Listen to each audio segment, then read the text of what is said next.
Yo, what's up? It's your boy Carcino for life here once again, sitting here with the great Nate the Snake Jones. What's up? The Nate Jones story is just one of many. So many great people come from the city that's winning. This particular one was a great fighter, a straight tiger. Before the gloves, niggas got their face wired. Back together, gang fights were so common.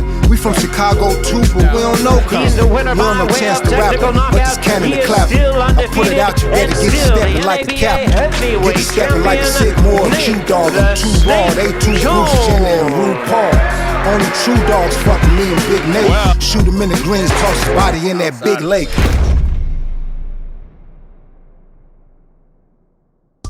We're sitting here once again because he has a new channel for boxing. If you want to check it out, it's called The Nate Jones Story. Go there and subscribe. Hit the notification bell so you can get all of the stories in boxing, all the stuff that y'all want to hear. All these stories, like, believe me, there are some stories in the gym you have never heard before in life that this man has experienced, and y'all think I know a lot. He was there by my side. So it's a lot of stuff that went on around this globe. A lot of stuff we can tell you. A lot of stuff we still can't tell you. But if all you want to know about boxing too, and for all you guys who might be around the world, young, want to know tips and things to help you get better and things that you probably don't know, you could get or obtain. Because in this game now, the way the boxing is in 2024, unfortunately, we're losing a lot of the teachers. There's a lot of trainers, but there's not a lot of teachers. Not a lot of teachers of the game. So that's why you come to the Nate Jones story, because he's one of the last teachers that we have of the game who could teach you the game. So being one of the greatest trainers in boxing history too. Let's put it that way. Now, before we get into this, when you coming up into boxing, what made you decide I want to do this for the rest of my life? When did you hit that moment to say, this is my calling?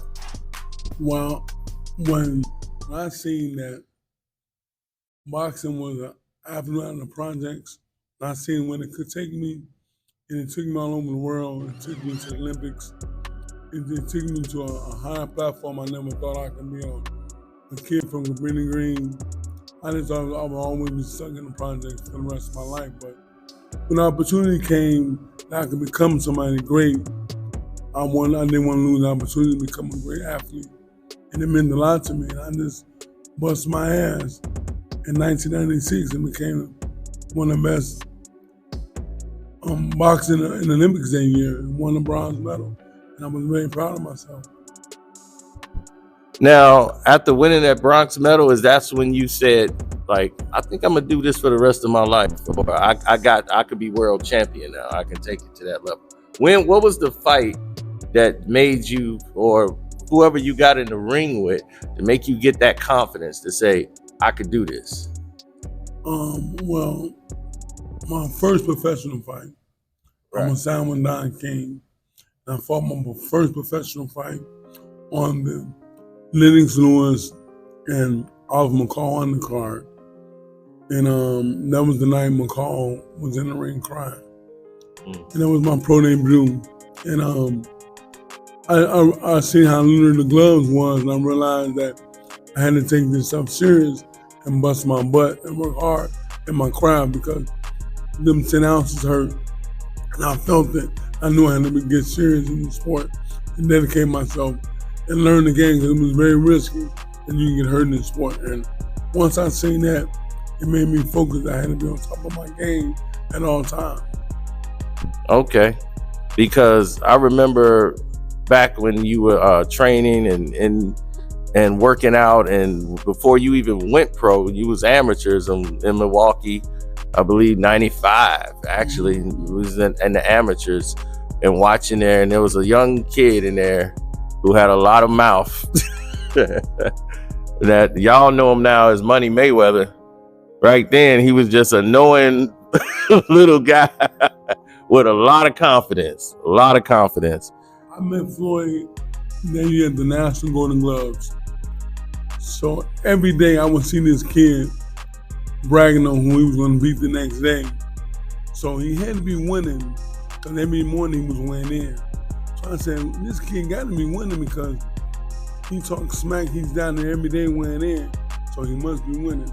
So by the semifinals came, he was down there again talking smack.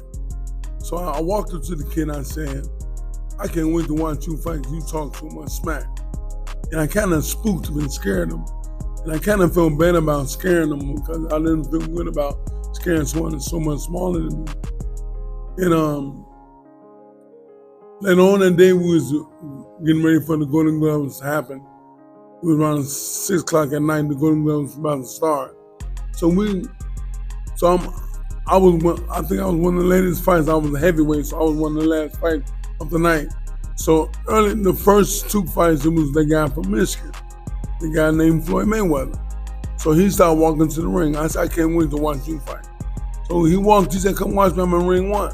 I'm going to go over to ring 1 and watch him. And that wasn't the greatest performance I ever seen. The fight lasted 15 seconds. And I bowed to the man when he got out the ring. I said, now I see why you talk so much smack. You a bad motherfucker. And that was the day I met Floyd Mayweather. And the next day, he became my best friend. He called me, come to Michigan.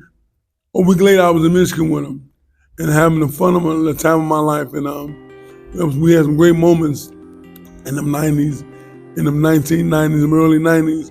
A lot of fun, man. And I learned a lot from Floyd Mayweather. If it weren't for him, I wouldn't have made it as far as I did as an amateur boxer because he was very competitive, man. I learned a lot from the man. The man he trained hard every day, and it made me train hard every day. He didn't cut no corners. And that's one thing I had to stop doing because I had to be better than him. He was very competitive. We both were very competitive toward each other, but I didn't keep it going. He kept it going. And he stayed hungry, and I didn't. I got the fame, and I went the other route. And that's why I messed up at. And Floyd didn't. He stayed hungry. He stayed dominant in the sport. He stayed hungry, and I didn't. I got the fame, got the signing bonus from Don King, and it changed me, and that's why I fucked up. And that's one thing to this day, when I'm back in the sport, giving back because I messed up. I shouldn't be being a great fighter. I'm a great trainer. I could have been a great fighter as well, but I didn't have the discipline that Mayweather had, and it cost me. And that's why I'm here now and trying to train these young men and make them disciplined like I should have been. And see, that's what a lot of people don't really get sometimes, is that you have to humble yourself. You have to come to the realization. Other people, like some people, they blame others. They be like, man, it's your fault. You should have did this for me. You should have did that. I wouldn't have did that if you did this. But to say and to take the onus and say, hey, I made these mistakes. I'm a man. I live by that. And now I'm going to show these other young kids what not to do. Don't go this way. And I'm going to give them the tools to go out and achieve to be better and great. And that's a whole nother level. People's even with the most money in the world don't even have.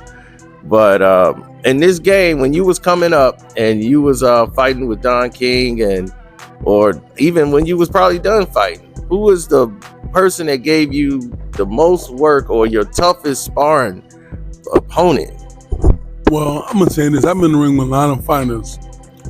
Like I told you before, James Sonny gave me some good work. I used to kick Tony, but I ain't going to lie. It was good work, but we went at it. But who gave me the most problems? I'm in the ring. James Sonny, Montel Griffin, Floyd Mayweather, Donnell Nicholson, Larry Donald, Chris Bird. But the one fighter that gave me the most problems, I would say, is Antonio Magic Man Tarver. Tarver was very difficult. You looked at him, he didn't look as flashy once you was in the ring with him. He was hard to read. Tarver was very good. Deceptive punching power, deceptive hand speed. Tarver was a handful, bro. Jazzy, slick, crafty, and short but sharp. His punch was 6 inches Tarver was my most difficult boxer I've been in the ring with. I've been in the ring with Tony. I even kicked Tony butt. Tarver gave me the most work ever in my life. I worked with Floyd Mayweather, good work. I learned a lot from Floyd Mayweather. But Tarver was by far the toughest I had to deal with. Montel was crafty, but Tarver overall was tough because he could punch. Man, now this man has been in the ring with Floyd. It said Antonio, Chris Bird, some of the best in the world. Yes. Now, Von Bean was the up. Yeah, and Doc, you know, anybody been in the ring with Doc, I don't even know how you was still standing and been in there with Doc. Doc power level is probably subhuman. Yeah, Doc was crap. Yeah. Sharper than what you think. Yeah. You couldn't snooze in front of him because he'll sit you. If you slow down and run into his rhythm, he can knock you out. Doc was crafty. Yep. So when it comes to the training side of boxing, what have you noticed now that you see in today's trainers than the trainers from yesteryear, like the Emmanuel Stewarts and the teachers of the game? What do you see now? The difference is everybody don't take the time out to learn the person in training. What I say to you to make you go ain't gonna be the same when I say to the 12-year-old because he has a different language. I'm gonna learn you, and I might say, man, what the fuck is you doing? You're not doing right. And it might get you to go, but it might not work for Chris. Right. I might say, champ, that ain't us. You don't look good. Everybody have a different language. Some people you have to spread butter on, then put the salt on. Right. And learn who you're training. Once you take time out to learn that person that you're training, you can deal with them better. You know how to talk to them, you know how to get the best about them, you know what button to push. Right. And once you learn a button to push, you can really take them farther and farther. And they believe in you. Because they know my story is true. I went to them and I bust my ass. I made some of myself. So that ain't no lie. And once you can show them that and tell them that, it helps them out a lot, man. It makes them believe they can do the same damn thing. Yeah. Just work hard. Now, a lot of people know you from working with Floyd. And they didn't even know that you knew anything about training or anything like that, because somebody just thought like, oh, that's just his buddy and he's just hanging around. But I remember, what was it like when Floyd said, hey, come work with me? And were you already training other fighters before Floyd even called you? I wasn't training no fighters at the time. I had just retired from boxing. I had a neurological situation and I decided to retire. They told me to take a year off, but I decided I'm done. And there was a big article in the Ringside magazine about me retiring. And Floyd read a Ringside article, and he called me one day. And he said, Nate, what happened, bro? I'm like, man, I got to retire, man. I went to the doctor, and they told me that to take a year off. And I decided to retire. If you see something and you're telling me to take a year off, I'm just going to retire. And I just, so I didn't know what I was going to do with myself. And Floyd said, Nate, why don't you come down here and work with me? You know boxing very well. You're going to be a great trainer, Nate. You're going to be a great trainer. And he said that to me. And it clicked in my head. That's what I'm going to do. I'm going to be a great trainer. I was getting very depressed. I didn't know what I was going to do. But he was the first person that gave me the idea of going to training. And I felt that spirit again. I stayed away from the boxing gym because I was kind of depressed. And I had to always explain myself why I was retiring. And I got tired that everywhere I went, I got to do a lot of explanation. And I didn't feel like doing that. So when Floyd said that to me, I took it to heart and I became a great trainer. I came up under him, trained some of his fighters, and I'm learning to be a great trainer. Learn from his uncle, learn from his dad, watch them guys a lot. Remember the things that Buddy McGirt used to mimic to me. Buddy McGirt taught me a lot about the game. Aaron Snowell taught me a lot about the game. I learned from them guys. They're my mentors and my friends to this day. Buddy McGirt, Aaron Snowell, Roger, rest in peace.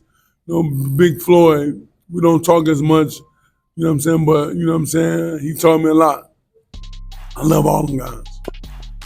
All right. And this is what I love about the game, because those are the teachers of the game. And when you got the teachers of the game, that's in there, and they're teaching you about all of the things that you should have learned early on in the game. And what I'm seeing in today's trainers is that today's trainers, they don't have a lot of experience with boxing. And it's happening in a lot of sports. The AAU and basketball, these most people, you just pay your money and you're an AAU basketball coach. You just take a little test and that's it. They don't even consider you. Most of these people don't have a lot of experience with boxing. They just a fan of it. And then they become trainers. Like most of the guys, like, I'm a retired police officer. And I used to, right now I'm a boxing trainer. And it's like, okay, I love the kids. I put them up. I was in the PALs. I used to take care of them. So their motivation is there, but they really don't know the game.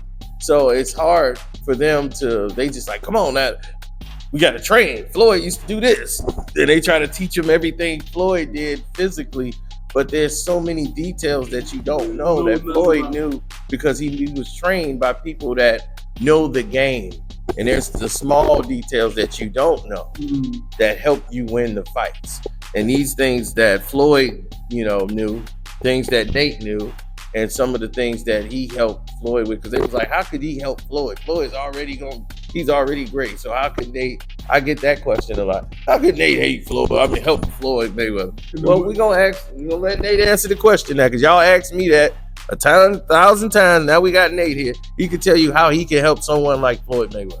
Well, the thing I helped Floyd out with the most was he didn't make a lot of mistakes. There was very few. But when Floyd made his small mistakes, I reminded him every time he made the small mistakes. And I kept him on top of his game with those small mistakes. And that's what kept him sharp and alert at all times. When he made those mistakes, I let him know about it, and I touched his shoulder and I whispered in his ear. Floyd wasn't the type of trainer. When you're training Floyd Mayweather, you had to do it in the smooth way. I had to learn Floyd how to talk to him, how to come up to him and whisper in his ear. He don't like you being in front scene when you didn't train him. Yeah, grandstanding. You couldn't grandstand Floyd. Yeah. You had to play back. It was his floor. He didn't share his floor a lot. When he let you in, you respect your space. He allowed you to have.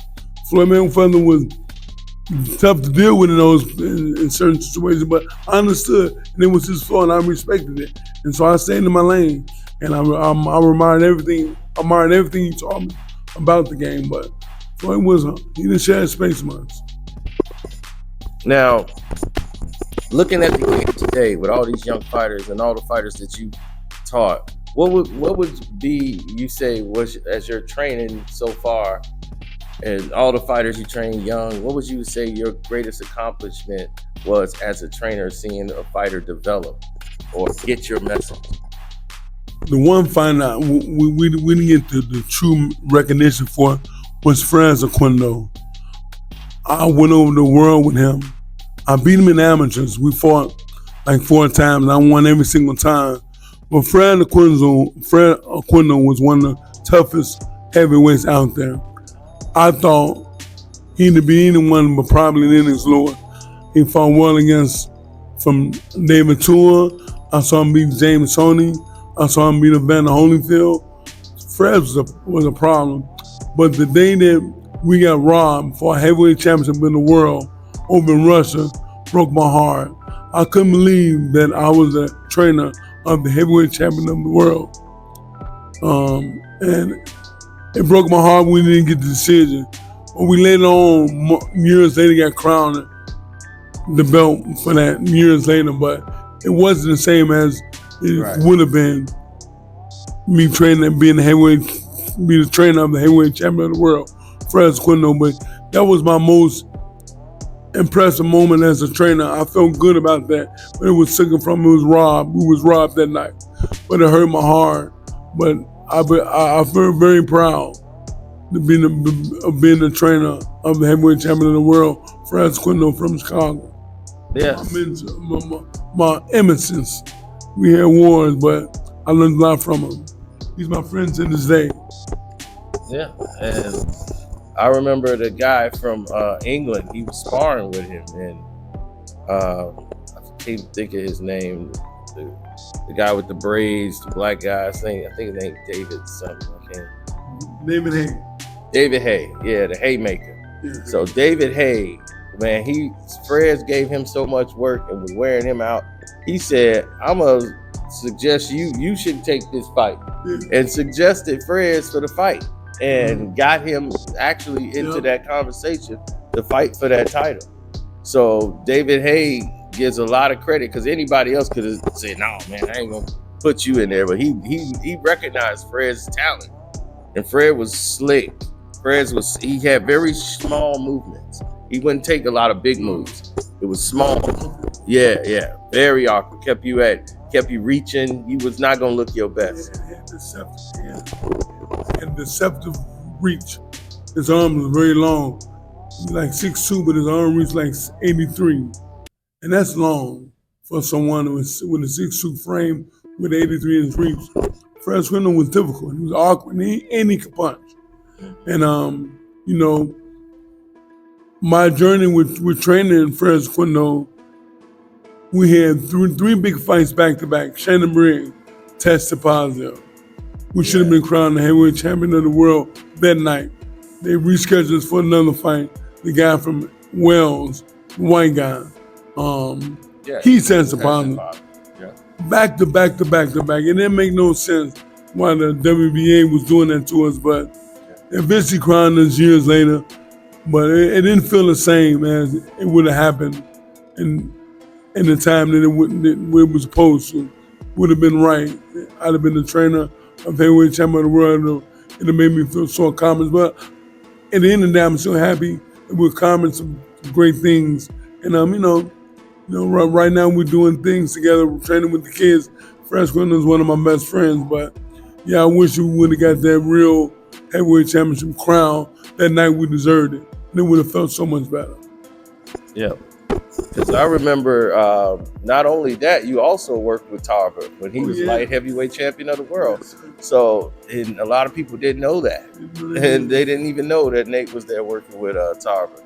And there's another fighters like Adrian Broner. You helped him out in a camp. And you probably wish he could have, like, man, if I would have just got with you and got around you more, but there's a lot of fighters you've helped out, man, in the background, and they don't really see it. Even fighters that are world champions today that just happen to be in the gym, and he'll just go over and give them some pointers and say, hey, you should do this. Come on, let's get some work done. Because their training might not be there, and they might be training on their own. He would just lend an ear and help out. And I did that recently when Edgar Renteria, that young kid out of New York. Oh, yeah. Yes. What's his name? I'm saying the name right? Edwin Renteria. Yes. Yeah. I love that kid so much. And I think I'm going to be a part of his training camp the next time he go in the training camp. I think he's trying to fight your man, Canelo Alvarez. Ooh. So he called him out. I would love being in that camp with the kid. The kid is, I think he has a great future, and I would love to work with him. We talked already. Hopefully, I'll go in the training camp with him. But another guy I really would love to train was Anthony Joshua. Them are the two people on my list, man. I want to train them guys to bring some real boxing teaching to the game. That's what they're missing, and I will make a big difference with both of these guys. And I think in the near future I will get a chance, especially with Edgar Renteria. I think I'm going to be in camp with him, so we'll see. Because the thing is with Joshua was someone. His thing is confidence. Yes. He needs the confidence back. He lost that. He used to have it. And I didn't see Anthony Joshua. I walked up on him and said, man, I want to train you. And this kid looked at me crazy. I wasn't afraid, but I walked up to him and said, man, I want to train you, bro. Give me an opportunity. I'll show you the game, man. I know this game. You're a great fighter. And and the one thing I never said this to him in front of his face. I think it would have been rude to say that. He lacked confidence. You see that in him. I will make him believe in himself again. I'll make him fundamentally sound. We're going to start with the feet. I will make him the best heavyweight in the world to this day, right now. Just give him an opportunity. Anthony Joshua, look at the Nate Jones story. I promise you. All you meet me one day. If you don't make up your mind then I'll go about my way. Trust me. I'll make you the baddest motherfucker in the game. And I believe it, because he can get me there. And that's why I told you, Gil, if you would have stepped up and took that fight with me, you was gonna lose. 100,000? Shoot. I would have trained my man. Yeah, 100,000. I was gonna take that. We'd have took that one. Yes, easy. I was waiting for the phone call. Yep, I feel like it's on. We already had the boost, everything ready, oiled up. We was waiting for the go. Once we'd have got it, I'd have trained him like he was Mayweather. And I'd have been in the gym like him. He knows me and everything. Everything would have changed. Yeah, see, me and Floyd have a lot of stuff in common. Like we are no tattoos, no ear piercings. We barely. I barely drink. I don't smoke weed, no drugs. Like nothing. Like we are similar in a lot of ways. Me and him, and that's like me and him when we meet and we talk, and it's like it's a similar thing, and we have that common ground. Like I was like I was like that's why I stayed like so like. Everybody like, how you still can do this? And I'm like, well, I never really fell into those vices. Like my buddy's like, man, I wish I never smoked. And he's like, if I smoked because this chick smoked, and that's the first time I got high with her. And it's like, I wish I never did, boy. That was an expensive habit. He's like, it got me on them squares, everything. So he's like, man, you remember I was bad. I was the fastest dude in the hood. I was like, yeah, you was. He was, but then, he was on cross country track, everything. Yeah, now he can't run to the bathroom. Right. So seeing the game now, like we got fights coming up with Ryan Garcia and Devin Haney, and all these fights are starting to happen. But I'm thinking the way the game is now, it's like the reason why the disconnect I feel is happening is because I think that we're having this problem with communication with social media. Fighters go out there and promote themselves on social media, and they go out and they put up all these posters, and they thinking the fight is made, and people finna like this is gonna be the fight. Then you turn around next week, that it's not even going down no more. So you're like, well, what was that all about? They was just keeping yourself up in social media, but now you confuse the casuals. The casuals thinking this is a fight coming up, and they don't know it's not happening. They just talking. So they was like, isn't he fighting Canelo? I'm like, no. He's fighting this other guy that don't nobody even know. And then that's how you lose the crowd. And they do this so much on social media. Terrence Crawford just gave Errol Spence the beat down of all beat downs. And I sat right here in this gym and told y'all that was going to happen the way it happened and why it was going to happen that way. Yeah, and I was never more true to the sense they could fight 100 times. It's not going to make a difference. He can't beat Terrence Crawford, and Errol knows it. And I can tell, I looked at Errol, and I know he knows it. This was about the money for him. He wanted to get that bag. So he just didn't want to look that bad. He didn't know he was going to look that bad, but he knew, I might lose this. Because he had that doubt in him. Once you got that doubt in you, it's hard to get it out. Because he felt like, I don't know if I can get him, but I'm gonna see. I'm gonna go apply my will. But after the fact, after he won, he should have been championed. He should have been commended. And what did they do with social media? They try to find every excuse to tear him down. Then they want to strip him of his belts. The IBF immediately stripped him of the IBF title because he didn't go fight somebody else. It's so much politics in the game. And this is why the belt game is so crazy, because this man he unified 2 divisions already, and now he was going to unify another one. This would have been good for the the fight game. Now here it is, almost another year, and he ain't even been back in the ring. He's supposed to have been fighting Errol in the rematch, but now that's pretty much up in the smoke because they don't have Showtime no more. Now Showtime boxing is gone. Showtime is out of the boxing business. They said, why am I gonna pay $150 million? And when you pay $150 million to a organization that you feel ain't bringing in no revenue to you, because they were taking losses. They were just throwing everything at the wall, hoping it stick. So looking at this game now, what's your thoughts on it? Looking at what we just talking. Well, I think now, I forgot to mention 2 of my other fighters Chris Pearson and Dylan Price, young man out of Philadelphia. We'll be in training camp soon. Has a big fight coming up, and then a world title shot. So Dylan Price, keep doing your thing. Chris Pearson, keep doing your thing. We still here, champ. Now back to what you were saying about the boxing atmosphere right now. Boxing is kind of dying out because, like you said, they let social media take over boxing now. And I just don't think that they're not getting the hard, tough fights that the people want to see. We're not doing that. Who is Devin gonna fight? Who is Tank gonna fight? They're not even talking about fighting each other.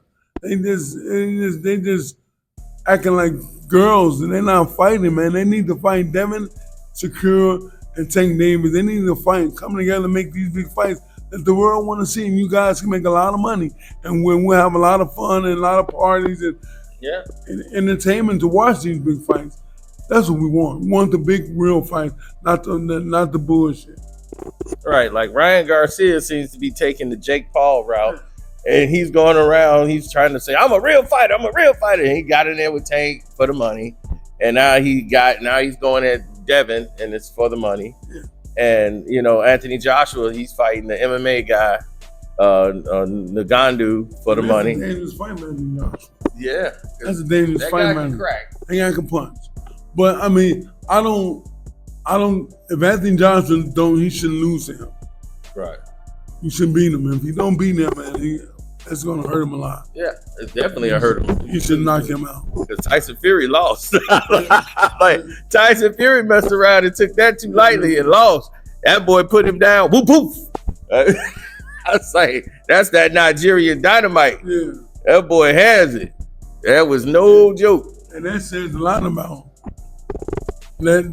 Watching that let me know that it's possible he can give Joshua problems. Yeah, Joshua, because the thing about Ngannou, he ain't got no footwork really, and he's just got a lot of power. He's a puncher, so he just knows how to punch, but he don't really know how to box. Tyson was trying to teach him some techniques that could help him out a little bit, but he's too tall to do the stuff Mike do. Mike Tyson's short. Yeah, Mike. He's 6'5", 6'. Yeah, he can't get that low. Like Mike is like, get that low and turn. I like Mike. That he ain't 5'6". Like if he 5'6", 5'7", that would work perfect for him. But he like 6. Lennox Lewis, someone like Lennox that can help him out. Right, he need to fight big. Yeah, he fight big like Lennox, and that's what he needs. But I wish Lennox and Anthony Joshua can create a good friendship, but they clash at each other too much. I think that Lennox can help him too. I think Lennox's experience in the game can help Anthony Joshua out a lot, but I wouldn't take on the job. I know I can do it. Trust me. I know I will make him the best fighter in the world. Trust me. And if I don't, then fire me. I will make it happen though. I'll make Anthony Joshua the best fighter in the world. I like him a lot. Yep. Now, the way I see it, Wilder and Joshua should have fought a long time ago. And when I start looking at all the future fights that they got coming up right now, they have Romero again, and they gave him a belt. See, now this is the problem that we have with boxing right now. He fought a 40-year-old man that they put in there to try to be a tune-up after he lost the Tank. And he got tuned up again by this guy. Now they putting him in there with the Pitbull, the guy they really want to promote. And they gave Rolly a belt. I'm like, how does he have a belt? And now this guy going up to 140 to fight Rolly because Rolly finna get worked out again because he can't fight backing up. And this guy gonna make you have to fight him backing up. Rolly is strong, but he's only good going forward. This guy loves to go forward. All day long. He don't even jab. This is right. The Pitbull, that's his problem. He don't jab. But he is very good at knowing how, because he's short and he got short arm, he's very good at setting traps to get you to fall in. And he can throw his power punches. He's really good at that. So he's good at setting those type of traps. But Rolly is strong. And we're going to see what happens at that. I think the will of the Pitbull gonna break him down. It's the confidence level, the seriousness of it. You know, this guy's a fighter. He's a real fighter. He's like, he dedicated to it. And, you know, Rolly's just playing with it. Rolly's an entertainer. Right. You know, a slash fighter. But Pitbull is a fighter first. Yep. But dude I think he's more of an entertainer. I don't see him beating him. His ruggedness and his toughness is going to play a big role, because I think condition plays a major part in big fights like this. And one thing for sure, Pitbull is going to be in shape, and Rolly may not be in the best shape he needs to be. So they can play a major part. I think for Pitbull, it will, because he's going to be in shape. Yeah. You guarantee that he will be in shape. Now you have Keith Thurman versus Tszyu for the title. Keith Thurman has been inactive. He's coming back, making his run. He's an 8-1 underdog in this fight. And being an 8-1, that shocked everybody to see the opening so large for Tszyu, who's gotten a lot of publicity. And Charlo ran from him, didn't think it was worth it to fight him. And a lot of people are saying this is going to be the new guy of the division. But everybody who's the champions didn't want to come take the fight. And now here's Keith Thurman saying this is his comeback fight. This is what he needs to get the belt. And do you think Keith Thurman can come back and turn it around to being an 8-1 underdog? Well, I don't think Keith Thurman. I don't think his mind. I don't think he's focused like he should be. Getting too big. You know what I'm saying? I think that's gonna. Your window is only open for a certain amount of time. And I think that if you don't take advantage of the opportunity, you letting time slip away about getting too heavy and getting out of shape and in shape, then out of shape and in shape. His body gonna catch up with him. And I think that's gonna be a major part in this fight. I think Tszyu is hungry, young, dedicated, got his eyes on the wheel, his eye and his will on winning and dominating this fight. And I think he will beat him. I think it's gonna be a good fight. I think your man has a greater chance of catching with a crisp, clean punch and knocking him out, but I don't see him beating Tszyu. I think Tszyu wins a close fight with a clear decision. Okay. I think What do you think? I think in this fight, Keith gonna early on, Keith gonna have some success. I think he's gonna get caught. I think the body shot is gonna surprise him. Keith Thurman is somebody that don't take it to the body too well, and when you don't, you're known for not being able to take body shots. Even though Keith Thurman has power, he doesn't. He does a lot of mistakes. A lot of these young fighters make, and I've seen it a lot more. They don't tuck their chin down. Yeah. Their chin is all in the air. That's how he got clipped by Pacquiao. Went down. You know, you got to protect your chin. That's a step in the game. Your chin and you touch your, right. It's you button the chin down. Stay to your neck when you run. Especially when you sit down training with someone. You can't train with your chin there. Yeah. A lot of kids do that.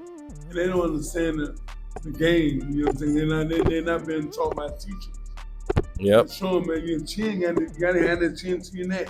If it ain't to your neck, man, you take a chance to get him with a crisp, clean shot, and it can really hurt you. Right. See, Keith Thurman would have been exposed a long time ago. Keith won fight Thurman.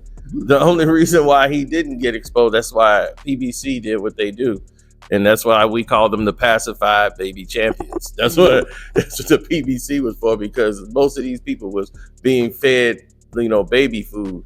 They putting them in there with these small guys, and they 10 times their size. Keith Thurman was bigger than all the people he was fighting. They were ballooning up in weight to fight him. And the Riverside Rocky almost beat him.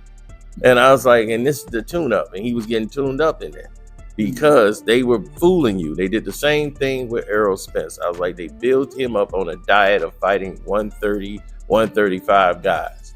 I'm like, Mikey Garcia, he couldn't even stop Mikey Garcia. That's what told me everything I needed to know about Errol right then and there. That was the fight. And now they was like, he dominated. I was like, y'all didn't see what I saw.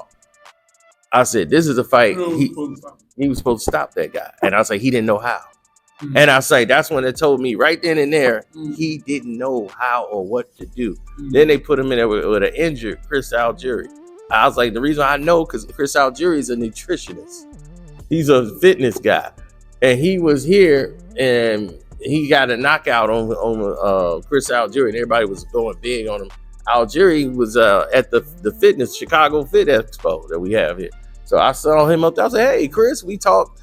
And he was like, man, and he did an interview. He told me, he's like, man, sometimes we got to do things, man. That money was too big to turn down. And he's like, I was injured. And he's like, I already had a knee injury going into this thing. So he's like, it's some things for your career you just shouldn't do for the money and just take it. But he's like, the money was too great. I just said, why not take that money? Instead of me just sitting up rehab, I could do that fight and then go back and rehab. But he said, now it hurts me because now everybody think, oh man, he's trash now because he just got knocked out. He's like, man, I couldn't move. And he's like, they knew that at PBC because they was like, oh, go ahead. But he's like, man, but if you could take this fight though with Errol Spence, that would be great for us because they just wanted to have that knockout and stuff on that record to make it look good. And it worked. It fooled a lot of people, but it didn't fool me. Then I was like, I've interviewed him and I put it up there so people can see it.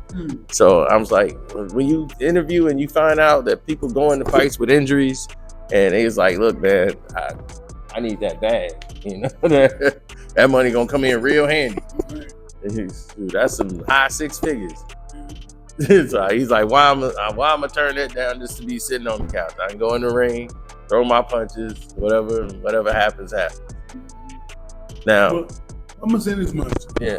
Don't be surprised that Thurman, he crafty and slick now. Thurman is a cut from old school. Thurman can turn some over, man, and run him into a shot. Thurman can probably can catch him and hurt him. You know what I'm saying? He ain't ever been hit by nobody like Thurman. I don't think. Right. So Thurman is crafty. Thurman has a puncher's chance. You must give him that. I'll give him a puncher's chance because Keith is heavy-handed. He's big, he's heavy-handed. But the thing is he goes and he could depends on what kind of shape he's in. Right. He could actually fight on the bike. He can get on the bike and move around and kind of fight going back and set little traps. He could set little traps because this is what Dan Birmingham teach. Dan Birmingham teach that style. Yeah. Dan Birmingham teaches that, like, change the angles, take slight steps back, stick, and then change the angle and move. And when Keith get hurt, he resorts back to his basic foundation of doing that, or just trying to touch you with something. And then he could throw stuff off speed, then put something heavy on it. And then you'll get used to something light and get hit with something heavy. And then see, that's what Dan was teaching them, how to disguise your power. And I'm gonna jump in on that. Yeah. A lot of people don't know how to teach punching. You can't punch. You can't throw everything big. You can't throw everything light. You can't throw everything fast. Everything, you have to have a rhythm with your punches. It's light, power, and natural. You gotta teach a fighter that. And you gotta walk him into knocking him out. If I hit somebody light, boom, the left hook gonna have some dangerous power on. I'm gonna shoot on that left hook and try to land it or I hit you clean. I call that a brick. You gotta learn how to knock someone out. You gotta know what you're doing. You gotta learn how to punch. Our people hit hard, don't know how to punch. You gotta teach people that rhythm. Tap, tap, bum, bum, bum, bum, boom. Tap, tap, tap, tap, tap, tap, bang. Find the rhythm, throw it in different increments, speed, power, and natural. You gotta change the rhythm with your punching power. Ready to knock somebody out. You gotta trick them. And it starts from here. Learning the game. And once you learn the game, you do more with your power by setting it up and setting them the correct way and setting them in front of you. I remember the first time I fought Lamont Bruce in amateur. The first person ever put me on the canvas. He stopped me. The first round we fought, he didn't throw nothing hard. Everybody would say me how hard this guy hit. I'm like, man, this kid don't hit hard. I'm finna kill this dude. I walked up the second round, went right at him. The first punch he hit me with knocked me out. And then this first time I've ever been stopped. in amateurs, and it broke my heart. But for one round, that man threw nothing hard because he couldn't hit me. The next round, I came at him, and the first punch he threw felt like a SUV Escalade, and he stopped me that night. But me and Bruce had a lot of wars coming up. Tough fighter, a very good competitor when we fought in amateurs. I beat him to make the limit team, but he got me back.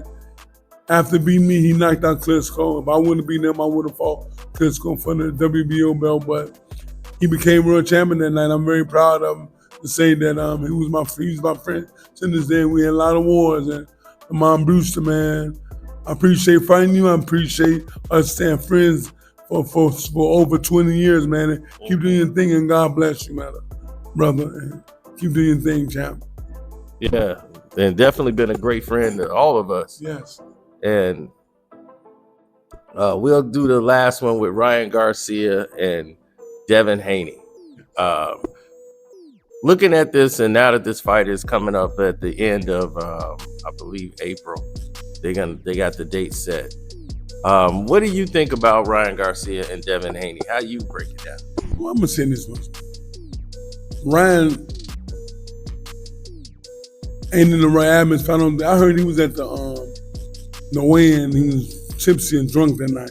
Right. And that's the case, man. You don't want to win. You don't want to be great. You don't want to go in history as being a great fighter. You know what I'm saying? And then that makes me lose a lot of respect for you. I mean, if you're going to dedicate yourself to this game, don't be in the press conference drunk. And I heard that. I hope it's not true. I hope that Devin learning what he needs to learn. I mean, not Devin. Ryan learning what he needs to learn for Floyd Mayweather. Hopefully it helps him out. Hopefully he wins. I don't see him beating Devin, though.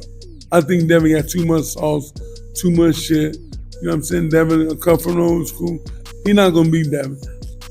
He does have a puncher chance, but how do he land it? He ain't going to be able to put Devin in those situations to trick him, to knock him out.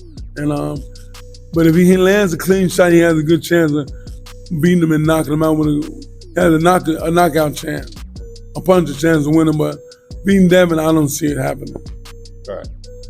Looking at this, I saw Ryan it's the biggest I've probably ever seen him when he was going around promoting the fight. He looked really big.